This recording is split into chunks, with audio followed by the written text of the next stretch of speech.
The morning sun cast long shadows across the cobblestones of Windsor Castle as Guardsman Thomas Mitchell adjusted his iconic red tunic for what felt like the 100th time that week. Standing at attention outside the castle gates, he had become accustomed to the constant stream of tourists who flocked to witness the changing of the guard ceremony. Most visitors showed respect for the centuries-old tradition, but lately, something had changed in the air. Mitchell had served in the Grenadier Guards for 8 years, following in his grandfather's footsteps who had stood watch during World War II. The weight of tradition rested heavily on his shoulders, literally and figuratively. His bearskin hat, weighing nearly 2 pounds, was a symbol of honor that generations of guards had worn with pride. Yet today, like many recent days, that pride would be tested in ways his training never fully prepared him for.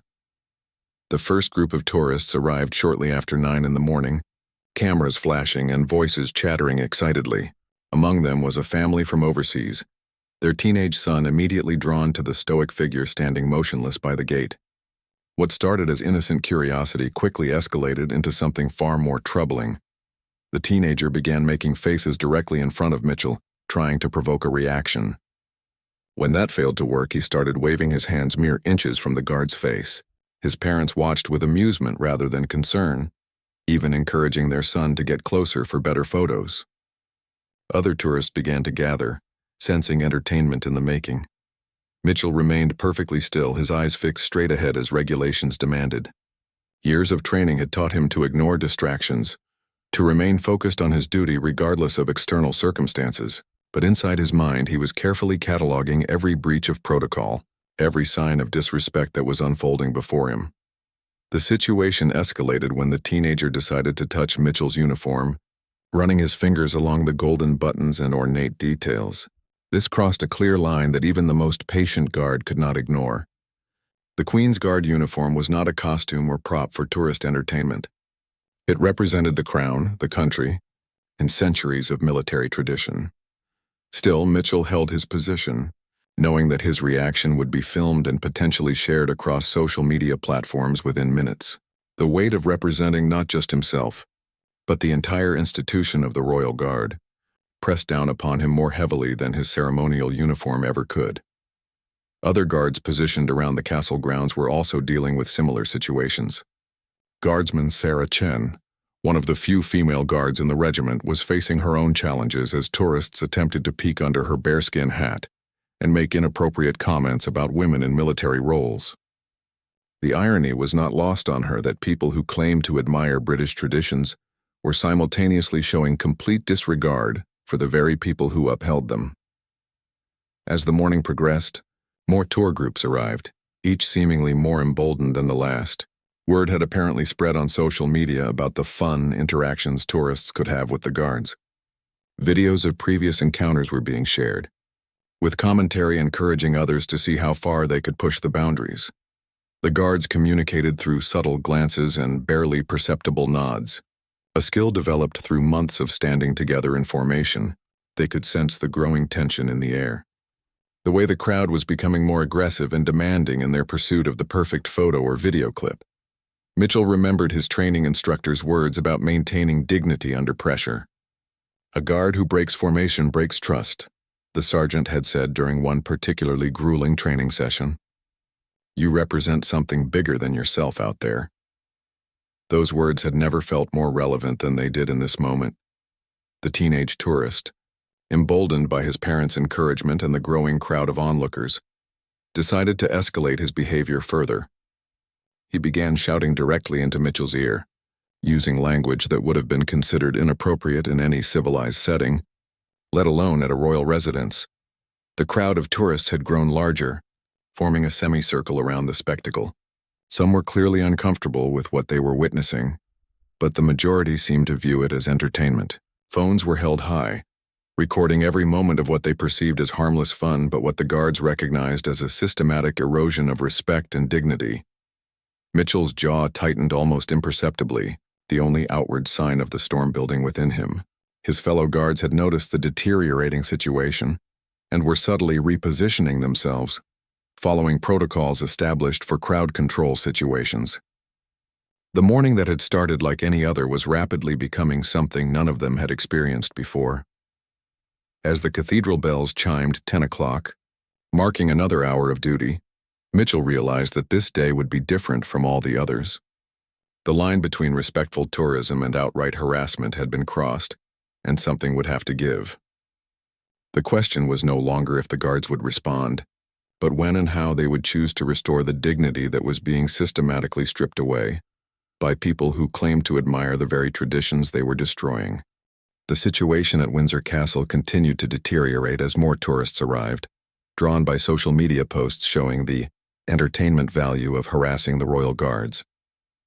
What had started as isolated incidents of disrespect was now becoming a coordinated effort by visitors who seemed to view the guards as living statues rather than active military personnel protecting one of Britain's most important royal residences. Guardsmen Chen found herself surrounded by a group of tourists who had begun a game of seeing who could get the closest to her without triggering a response. They were taking selfies with her in the background, making exaggerated poses and facial expressions while treating her presence as nothing more than a photo opportunity. One particularly bold visitor had begun counting down from 10, apparently believing that the guards operated on some kind of timer system. The misconceptions about royal guard duties were staggering. Many tourists seemed to believe that the guards were purely ceremonial, unaware that these were active soldiers with extensive military training and real responsibilities for security. They carried loaded rifles and had the authority to arrest anyone who posed a threat to the royal properties or the people within them. Mitchell watched as a middle-aged woman from another tour group approached one of his colleagues, Guardsman Roberts, and began poking him with her walking stick. She seemed to find it amusing when Roberts remained motionless, interpreting his professionalism as weakness rather than discipline. Her husband encouraged her behavior, suggesting she try to make the guard laugh or break his composure. The irony of the situation was overwhelming. These tourists had traveled thousands of miles and spent considerable money to witness one of Britain's oldest military traditions, yet they were actively destroying the very thing they claimed to admire. Their behavior showed a complete lack of understanding of what the guards represented, or why their role was important to British culture and security. As the crowd grew larger and more unruly, the guards began implementing subtle crowd management techniques they had learned during their training. Without breaking formation or abandoning their posts, they started positioning themselves in ways that would allow for quick response if the situation escalated beyond verbal harassment into physical threats. The teenage troublemaker from earlier had now enlisted friends from his tour group, creating a small mob mentality around Mitchell's position. They had begun chanting and making loud noises, apparently trying to startle him into breaking character. Their behavior was being cheered on by other tourists who seemed to have forgotten they were at a place of historical significance and national importance. Security. Cameras positioned around the castle grounds were recording everything, but the guards knew that immediate intervention from other security personnel was unlikely, unless there was a direct physical threat. The protocol was clear. Royal guards were expected to handle most situations themselves, maintaining their positions and dignity while dealing with whatever the public threw at them. Chen noticed that some of the more respectful tourists were becoming visibly uncomfortable with what they were witnessing. An elderly British couple stood at the edge of the crowd, the woman shaking her head in disgust at the behavior of her fellow visitors. A group of school children with their teacher seemed confused by the adults' behavior, having clearly been taught to show respect for the guards during their educational visit. The contrast between different groups of visitors was stark. While some tourists treated the guards with the reverence and respect they deserved, others seemed to view them as entertainment props in some twisted reality show. The guards had to maintain their composure regardless of which type of visitor they encountered, showing the same level of professionalism to everyone. Roberts, who had been dealing with the woman and her walking stick, finally reached his limit when she began tapping on his boots and trying to lift the edge of his tunic. According to regulations, any physical contact with a guard's uniform or person constituted assault, and guards were authorized to respond appropriately to protect themselves and maintain security. The moment of truth was approaching rapidly. The guards had been trained extensively on escalation procedures, knowing exactly when and how to respond to different levels of threat or disrespect. They were not powerless victims of tourist harassment, despite how the situation might appear to casual observers. Mitchell could sense the tension building among his fellow guards through their shared experience and training. They communicated through a system of subtle signals that tourists could not detect, coordinating their responses and ensuring that any action they took would be swift, professional, and effective. The tourist behavior was being documented not just by visitors' cameras, but also by official security systems that would be reviewed later by commanding officers. Every breach of protocol, every act of disrespect, and every moment of harassment was being recorded as evidence of what the guards endured in the line of duty. As the cathedral bells chimed 11 o'clock, marking nearly 2 hours of escalating harassment, something shifted in the atmosphere around the castle gates. The guards' patience, legendary though it was, had been tested beyond reasonable limits. The tourists who had been pushing boundaries all morning were about to discover that British royal guards were not the passive, powerless figures they had mistaken them for. The stage was set for a confrontation that would remind everyone present why the royal guards had earned their reputation as some of the most disciplined and formidable soldiers in the world.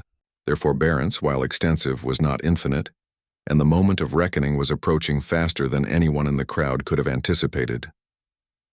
The breaking point came when the teenage tourist, emboldened by nearly 2 hours of getting away with increasingly disrespectful behavior, decided to cross the ultimate line. He reached out and grabbed Mitchell's rifle, apparently thinking it was a harmless prop rather than a functioning military weapon held by an active soldier on duty. The response was instantaneous and shocking to everyone who witnessed it. Mitchell's voice boomed across the castle courtyard with a force that seemed to shake the ancient stones themselves. "Stand back from the Queen's Guard!" The command was delivered with such authority and power that tourists 50 yards away jumped in surprise. The teenager released the rifle immediately, stumbling backward with a look of genuine shock on his face. The playful, mocking expression he had worn all morning was replaced by something approaching fear. For the first time, he seemed to understand that he was not dealing with a costumed performer but with a highly trained soldier who took his duties very seriously. The crowd of tourists fell silent, the sudden shift in atmosphere catching everyone off guard. The phones that had been recording what they thought was harmless entertainment were now capturing something far more serious. The guards had revealed their true nature, and the tourists were beginning to realize they had been provoking the wrong people. Chen seized the moment to address her own group of harassers. Her voice, though softer than Mitchell's, carried the same unmistakable authority. "This is a restricted area. Move back immediately." The tourists who had been surrounding her scattered like leaves in the wind, suddenly aware that they were not dealing with a silent statue but with a soldier who could and would enforce the law. The transformation was remarkable to witness. Seconds earlier, these same guards had appeared passive and helpless against the tide of tourist harassment. Now they stood revealed as the formidable military personnel they truly were, commanding respect through their presence and authority rather than their silence. Robert stepped forward, as the woman with the walking stick continued to hover nearby, apparently still not understanding the seriousness of the situation. "Ma'am, physical contact with Queen's Guard personnel is prohibited. Please step away from this area immediately." His tone was firm but polite, giving her a chance to comply before taking further action. The elderly British couple who had been watching in disgust earlier approached one of the guards to apologize on behalf of their fellow tourists. "I'm sorry for their behavior, sir," the old man said quietly. "This is not how visitors should conduct themselves at such an important place." The guard gave him a barely perceptible nod of acknowledgement, appreciating the gesture of respect. Word of the confrontation spread quickly through the growing crowd of tourists. Those who had not witnessed the initial incident heard about it from others, and the mood around the castle grounds shifted dramatically. The party-like atmosphere that had prevailed earlier in the morning was replaced by a more subdued and respectful tone.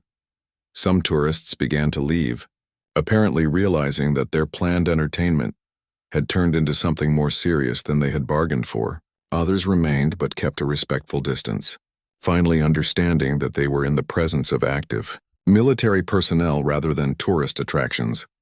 The guards maintained their new stance of active authority while still adhering to their traditional roles. They had not abandoned their posts or broken formation. but they had made it clear that disrespectful behavior would no longer be tolerated. The balance between tradition and self-respect had been restored. Mitchell remained in position, his rifle firmly in his grasp, and his eyes scanning the crowd for any further signs of inappropriate behavior. The teenager who had grabbed his weapon was now hiding behind his parents, who seemed to finally understand the gravity of what their son had done. The parents' earlier amusement had been replaced by obvious embarrassment and concern.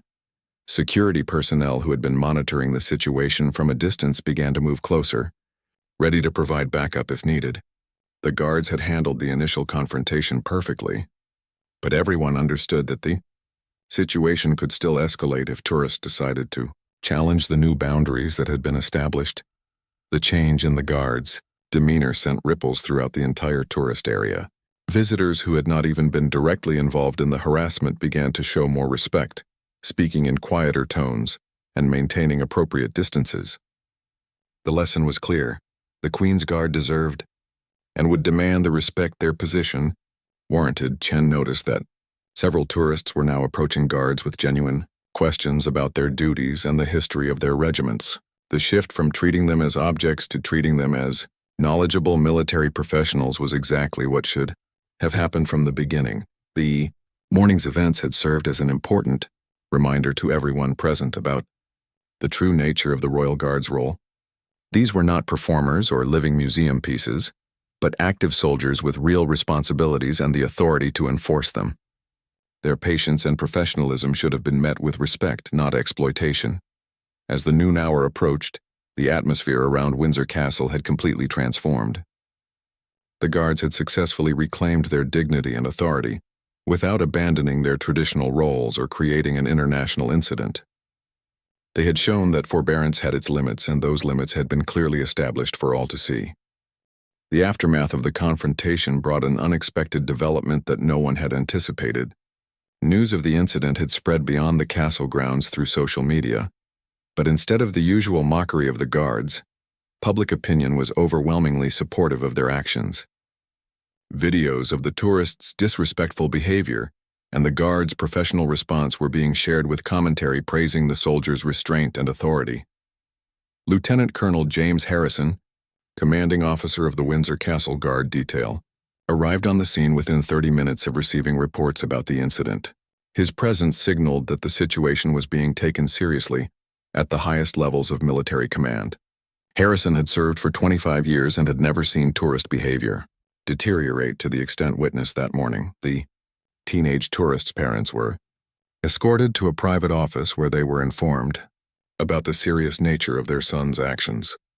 Touching a guard's weapon was not a prank or harmless fun, but a potential security breach that could have resulted in arrest and serious legal consequences. The reality of what could have happened began to sink in as officials explained the protocols surrounding Royal Guard duties. Harrison addressed the remaining tourists through a loudspeaker system, his voice carrying the same authority that had made Mitchell's command so effective. Ladies and gentlemen, the Queen's Guard are active military personnel performing essential security duties. They deserve the same respect you would show any soldier serving their country. Disrespectful behavior will not be tolerated and may result in removal from these premises. The message was clear and unambiguous. The days of treating royal guards as entertainment props were over, at least at Windsor Castle. Word quickly spread to other royal residences, where commanders implemented similar policies to protect their personnel from harassment disguised as tourism. Mitchell and his fellow guards maintained their positions, but the dynamic had fundamentally changed. Tourists now approached with genuine curiosity about military traditions rather than seeking to provoke reactions. Children asked their parents thoughtful questions about why the guards stood so still and what their colorful uniforms meant. A group of veterans who had been visiting the castle approached Chen to express their support. "Thank you for maintaining the dignity of the service," one elderly man said quietly as he passed.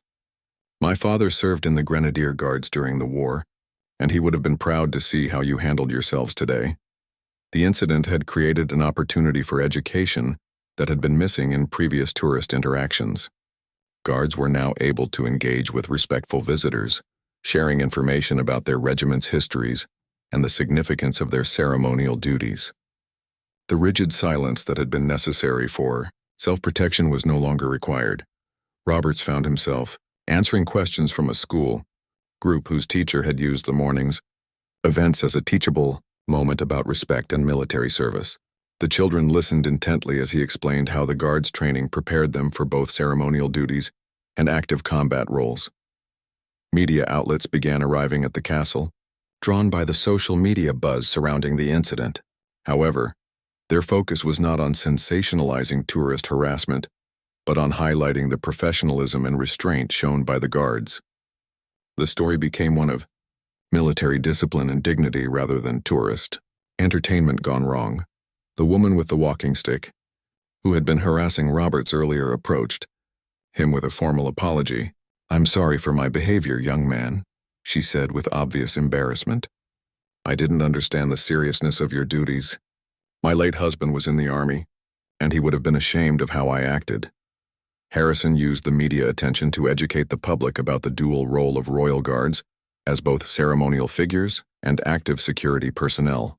"These soldiers undergo rigorous training and maintain the same standards as any combat unit," he explained to reporters. "They deserve respect, not harassment." The castle's visitor center quickly updated its orientation materials to include clear guidelines about appropriate behavior around the Guards.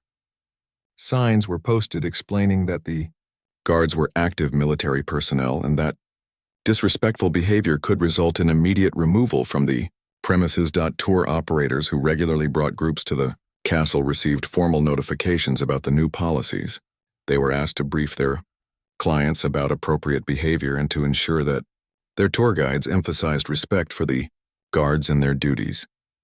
Social media influencers who had previously posted content encouraging harassment of Royal Guards found themselves facing criticism from their own followers.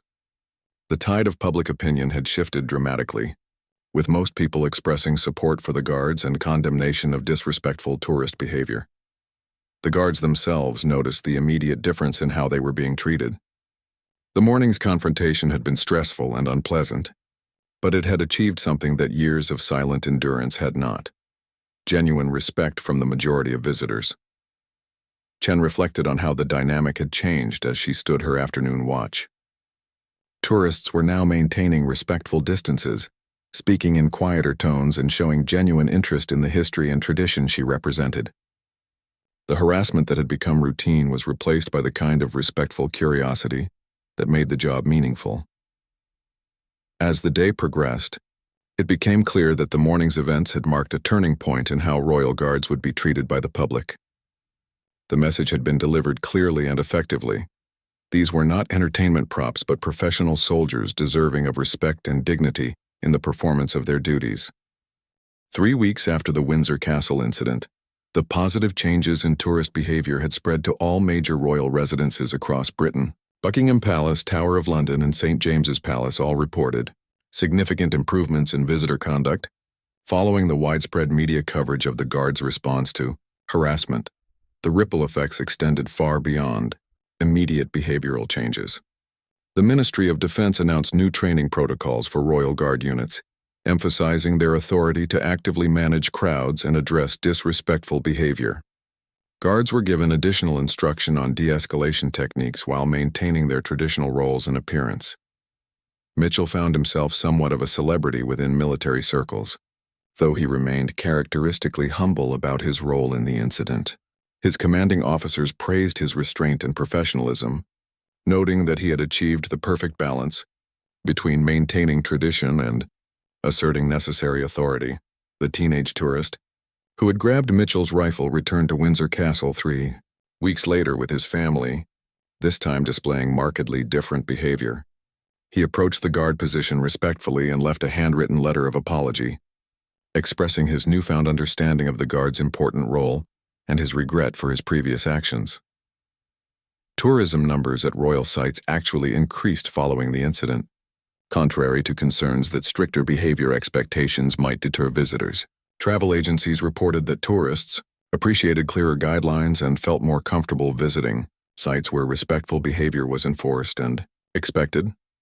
Chen was invited to speak at military academies about the challenges of ceremonial duties in the modern era, Her presentations focused on maintaining military bearing while adapting to contemporary security and crowd management needs. Young cadets were particularly interested in her insights about dealing with social media attention. The castle's gift shop began selling educational materials about Royal Guard history and traditions, responding to increased visitor interest in learning about the military significance behind the ceremonial roles. Books about Guard regiments and their battle honors became bestsellers among tourists who wanted to understand what they were.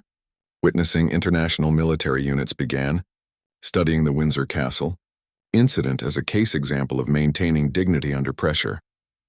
The Guard's response became a model for ceremonial units worldwide, who face similar challenges with disrespectful tourists and social media attention. Roberts received commendation from senior officers for his patient handling of the walking stick incident. His ability to maintain composure while clearly establishing boundaries was cited as exemplary conduct that other guards should emulate in similar situations. The elderly British couple, who had apologized for other tourists' behavior, started a campaign encouraging respectful tourism at military and historical sites. Their social media posts about appropriate behavior gained significant following, creating a counter-narrative to videos that had previously mocked ceremonial guards. Lieutenant Colonel Harrison was promoted to full colonel, with his handling of the Windsor incident cited as evidence of his outstanding leadership abilities. The Ministry of Defense noted that his quick response and clear communication had prevented a minor incident from escalating into a major international embarrassment. Educational programs were established at all royal sites, with military historians offering brief talks about the significance of guard duties and the regiment's combat histories. These programs helped visitors understand that the colorful uniforms and traditional ceremonies represented genuine military units with proud fighting traditions. The woman with the walking stick became an unexpected advocate for respectful behavior, using her experience to educate other tourists about appropriate conduct around ceremonial guards. Her transformation from harasser to supporter demonstrated how education and understanding could change perspectives. Social media policies were updated at all royal residences, with clear statements about what types of content were appropriate and what constituted harassment of military personnel.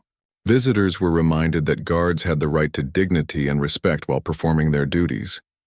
Mitchell's regiment received hundreds of letters of support from around the world, with many from veterans and active military personnel expressing solidarity with the Guard's situation. The outpouring of support helped reinforce that the Guard's response had been appropriate and necessary. The incident sparked broader discussions about the treatment of people in traditional or ceremonial roles across various cultures and countries. Tourism boards worldwide began examining their policies regarding respectful interaction with cultural representatives, and ceremonial personnel training simulators were developed to help new guards practice managing difficult tourist situations while maintaining their ceremonial bearing. These programs allowed soldiers to experience various scenarios and develop confidence in handling challenges they might face on duty. The positive outcomes extended beyond tourism to impact military recruitment, with young people expressing increased interest in joining Guard regiments after learning about their dual ceremonial and security roles. The incident had inadvertently created positive publicity for military service. Parliamentary questions were raised about supporting ceremonial troops, leading to increased funding for Guard units and better resources for managing tourist interactions. Politicians from all parties praised the Guard's professionalism and called for continued support of military traditions. As autumn approached, the changes that had begun with one morning's confrontation had transformed not just the experience of Royal Guards on duty, but the entire relationship between military ceremonial units and the visiting public. The Guards had successfully reclaimed their dignity while maintaining the traditions that made them beloved symbols of British heritage. 6 months after the transformative incident at Windsor Castle, the long-term impact of the Royal Guard's stand against tourist harassment had become clear. The changes that began with Mitchell's powerful command and the subsequent support from military leadership had created a new era of mutual respect between ceremonial troops and the visiting public. Mitchell, now promoted to Lance Sergeant, reflected on how dramatically his daily experience had changed. Where once he had dreaded the approach of large tour groups, he now looked forward to interactions with genuinely curious and respectful visitors. The stress and tension that had characterized guard duty for years had been replaced by a sense of dignity and purpose. The educational programs established at royal sites had proven enormously successful. Visitor surveys showed that tourists felt more connected to British history and military traditions after learning about the Guards' dual roles. Children who had participated in these programs often expressed interest in military careers, inspired by meeting real soldiers in their historic uniforms. Chen had completed her tour of duty with the Royal Guards and moved on to active combat roles, but her legacy remained in the training programs she had helped develop. New guards arriving at ceremonial posts were better prepared for tourist interactions and more confident in their authority to maintain appropriate boundaries. The ripple effects had spread internationally, with ceremonial units from countries around the world adopting similar approaches to managing tourist behavior. The Vatican's Swiss Guard, Japan's Imperial Guard, and ceremonial units across Europe all implemented policies based on the British experience. Tourism industry leaders credited the changes with improving the overall quality of cultural tourism in Britain. Visitors reported more meaningful experiences at historical sites where respectful behavior was expected and military traditions were properly explained. The fear that stricter policies would reduce tourism had proven completely unfounded. Roberts had taken on a role training new recruits, sharing his experiences and helping young soldiers prepare for the unique challenges of ceremonial duty. His calm professionalism during the walking stick incident had become a teaching example used in military academies. The teenager who had triggered the initial confrontation had grown from the experience in unexpected ways. Now in university, he had written a research paper about respect for military traditions and had become an advocate for responsible tourism. His transformation illustrated how negative experiences could become catalysts for positive personal growth. Lieutenant Colonel Harrison, now Colonel Harrison, had been tasked with developing policy guidelines for ceremonial units throughout the British military. His work ensured that the lessons learned at Windsor Castle would benefit guards at military installations worldwide. The social media landscape had also evolved, with content creators focusing on educational, rather than exploitative interactions with ceremonial guards. Videos explaining military traditions and showing respectful tourist behavior received millions of views, creating positive role models for future visitors. Academic studies had been conducted on the Windsor Castle incident, with researchers examining how traditional military roles could adapt to modern challenges while maintaining their essential character. The Guards' response was praised as a textbook example of professional adaptation. The woman with the walking stick had become something of a minor celebrity in tourism circles, speaking at conferences about the importance of respectful travel behavior. Her transformation from problem tourist to advocate demonstrated that education and understanding could change even the most problematic behaviors. New guard regiments were being formed to meet increased demand for ceremonial duties, as the positive publicity had led to more requests for military participation in state events and public ceremonies. Young soldiers competed for positions that had once been seen as challenging assignments. The legacy of that morning at Windsor Castle extended beyond tourism to influence broader discussions about respect for service members in all contexts. The incident had highlighted the human dignity of people in uniform and the importance of treating them as individuals rather than objects. International military exchanges had increased, with guards from different countries sharing experiences and learning from each other's approaches to ceremonial duties. The British model of balancing tradition with assertive crowd management had become a template for others to follow.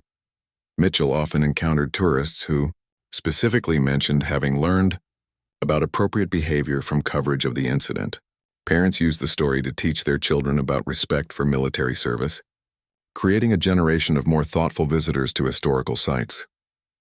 The success of the Guards' response had proven that standing up for dignity and respect, even in traditional roles, could create positive change that extended far beyond the immediate situation. What had begun as a moment of frustration had become a catalyst for transformation that benefited everyone involved. As Mitchell stood his watch on a crisp morning exactly 6 months after the incident, he observed a group of tourists approaching with the kind of respectful curiosity that had become the new normal. Children walked quietly beside their parents, who spoke in hushed tones about the history they were witnessing. Camera phones captured images from respectful distances, and when one child asked a question, His parent directed him to the educational center where proper information could be obtained. The transformation was complete. The royal guards had not lost their mystique or abandoned their traditions. Instead, they had enhanced both by demanding and receiving the respect their service deserved. The morning when forbearance finally reached its limits had become the beginning of a new chapter in the long, proud history of the Queen's Guard, one where dignity and tradition could coexist with tourism and education in perfect harmony.